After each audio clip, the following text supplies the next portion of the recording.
Hum na Sutli mjesto je duge i bogate staklarske tradicije. Tamo postoji tvornica kalupa za staklenu ambalažu Omco Croatia, dobitnik ovogodišnje zlatne kune za velike tvrtke. Naš je gost, njen predsjednik uprave, Darko Ranogajec. Gospodine Ranogajec, Omco Croatia je dio međunarodne grupacije Omco. Gdje je vaše mjesto u toj grupaciji? Omco je tvrtka iz Belgije koja ima sjedište u Belgiji i koja posluje u 8 zemalja sa 9 tvornica i de facto možemo reći da je Omco globalna kompanija, obzirom da isto tako ima podružnicu i u Sjevernoj Americi. Znači Omco posluje u Sjevernoj Americi, u Europi imamo naše proizvodne pogone u Belgiji, u Engleskoj, u Austriji, u Hrvatskoj, u Sloveniji, Rumunjskoj i Turskoj. Znači to je Omcova slika globalnog proizvođača alata za izradu staklene ambalaže. Znači, Omco je tvrtka koja se isključivo bavi izradom alata za proizvodnju staklene ambalaže. Naše mjesto Hrvatsko je, da tako velim, vrlo značajno i važno u okviru Omcove grupe, obzirom da ova lokacija na kojoj se sada nalazimo, naša hrvatska tvornica, je 50% ukupne Omcove proizvodnje. Znači gotovo polovinu proizvodnje koju Omco ostvaruje kao globalni proizvođač alata se proizvodi ovdje u Humu na Sutli. U Humu na Sutli je sjedište isto tako mjesto prodajnih Omcovih aktivnosti i ured za dizajn i konstrukciju isto tako za potrebe cijele grupe se nalazi ovdje u Hrvatskoj. Za rezultate u 2011. godini ste dobili zlatnu kunu. Što očekujete u 2012. Pa u 2012. Se bojimo da nećemo moći ponoviti rezultat za zlatnu kunu. Ne znam u kakvim će se okolnostima nalaziti ostale tvrtke u Hrvatskoj, ali ono što mi vidimo svakako i mi izvoznici prvi osjetimo te globalne pritiske. Znači u svakom slučaju veliki pritisci su i u vidu smanjene potražnje za svim vrstama roba i usluge, a s druge strane ne toliko i u toj smanjenoj potražnji koliko je pritisak na cijene svih proizvoda prisutan. Pored svih ovih porasta cijena energenata i nekakvih strateških sirovina i materijala od kojih mi u dobroj mjeri zavisimo.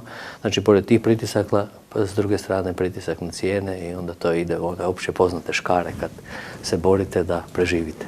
Vi izvozite većinu svoje proizvodnje. U koje zemlje, na koje tržišta?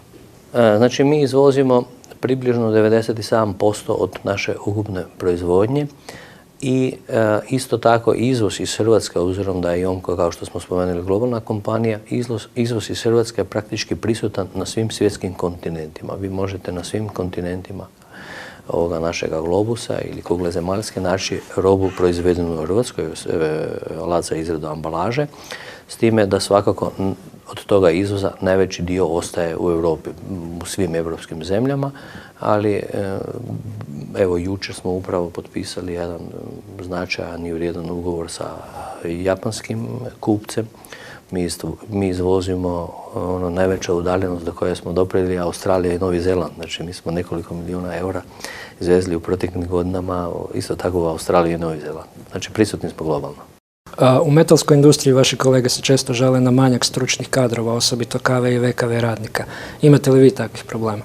Pa mi nismo do sada ozbiljno osjetili taj problem da imamo manjak ljudi. Znači mi možemo razgovarati o tome koja je kvaliteta tih ljudi koji ulaze u naš sistem i u svakom slučaju kvaliteta tih ljudi nije dovoljna kad oni uđu ovdje da možemo reći da su to CNC operateri koji mogu samostalno djelovati. Znači mi provodimo u svakom slučaju još iza toga formalnog srednjoškolskog obrazovanja, skoro se usudim reći i 2 godine na praktičnom obrazovanju, odnosno pripremanju tih ljudi da budu realni i kvalitetni CNC operateri. S druge strane, mi smo imali jednu sreću ili možda i ne samo sreću, nego sistem kojega smo stvorili zajedno sa srednjim školama ovdje u našem okruženju, znači gdje su oni održali, da tako velim, ta zanimanja u svojem programu, gdje su oni upisivali djecu u te metalske stručne škole, a mi smo to pomagali obilato na način da smo svu tu djecu preuzimali ovdje kod nas na praktičnu nastavu, da smo ih na neki način stimulirali da budu kod nas i da smo godinu za godinom zapošljavali tu djecu kod nas, normalno oni koji su nekakve kriterije ostvarili i nekakav prag znanja prošli, da smo ih zapošljavali ovdje i praktično im osiguravali budućnost u toj djelatnosti. Evo, to je bilo jedno onako zaokruženo zajedništvo koje je rezultiralo tim da nismo bili u velikom manjku i nedostatku ljudi. U ovoj godini se najavljuje recesija u Hrvatskoj, vjerojatno i u eurozoni. Što vi kao poduzetnik očekujete od hrvatske vlade u takvim okolnostima, odnosno što joj savjetujete?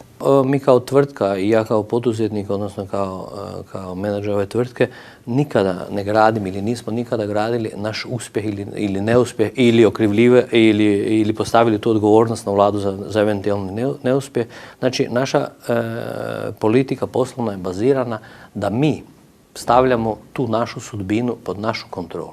U tom slučaju, ako su mjere vlade nekakve pozitivne ili nam pomažu, to je dodatni bonus na naše poslovanje, a u slučaju da one negativno djeluju, onda to naše poslovanje je nešto slabije od očekivanja, ali uvijek ga nastojimo zadržati u tim okvirima koji su za nas pozitivni i interesantni. No, u svakom slučaju, mislim da vlada mora ozbiljno pristupiti tome da kroz smanjenje ukupnih troškova rada povećava konkurentnu sposobnost hrvatskih gospodarstvenika, jer mi koji poslujemo u tom europskom okruženju, mi vidimo dan za danom da Hrvatska, nažalost, gubi tu bitku. Naši radnici su nesretni i nezadovoljni jer njihov neto je za njih nedostatan za život ili u skladu sa porastima troškova života. Poduzetnici su nesretni jer iznosi u brutu koji oni daju su veliki i ne omogućavaju baš tu bitku na nekakvom međunarodnom tržištu.